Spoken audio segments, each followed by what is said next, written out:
एक बार की बात है, एक छोटी लड़की थी जिसकी आंखें जिज्ञासा से चमकती थीं। उसे अजीब और अद्भुत मशीनों से खेलना बहुत पसंद था। एक रात जब दुनिया सो रही थी, उसे अपने घर के अटारी में एक पुराना कंसोल मिला। वह धूल से ढका हुआ था, लेकिन उसके बटन रहस्यमय ढंग से चमक रहे थे, एक हरा और एक लाल। उत्साह से कांपते हाथों से उसने बटन दबा दिया। अचानक उसके शरीर में बिजली दौड़ गई, चारों ओर चिंगारियां फूटने लगीं और एक पल में उसका शरीर बदलने लगा। उसकी बाहें लोहे की हो गईं, उसकी त्वचा ठंडी धातु में बदल गई, उसके दिल की गर्माहट गायब हो गई और उसकी जगह तारों और सर्किटों की गूंज ने ले ली। वह अब एक विशाल अजेय रोबोट बन चुकी थी। घबराई और हतप्रभ वह सड़कों पर निकल पड़ी। उसके हर कदम से धरती कांपने लगी, उसके हर हिलने से इमारतें गिरने लगीं।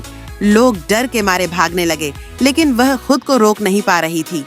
फिर भी उसके धातु के शरीर के भीतर उसकी इंसानी आत्मा अब भी जीवित थी। वह अपनी ही आवाज सुन सकती थी, डरी हुई और बेबस। इसे रोक दो, वह चिल्लाई। उस शक्ति से लड़ने की कोशिश करने लगी जिसने उसे घेर लिया था।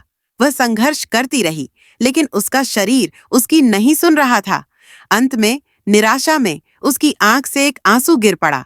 वह उसकी ठंडी धातु की त्वचा पर गिरते ही चटखने लगा। एक चिंगारी चमकी और फिर सब कुछ अंधेरे में समा गया। सड़कें शांत हो गईं, शहर खंडहर में बदल चुका था और उस अंधकार में वह छोटी लड़की, जो पहले इंसान थी फिर मशीन, कहीं भी दिखाई नहीं दी।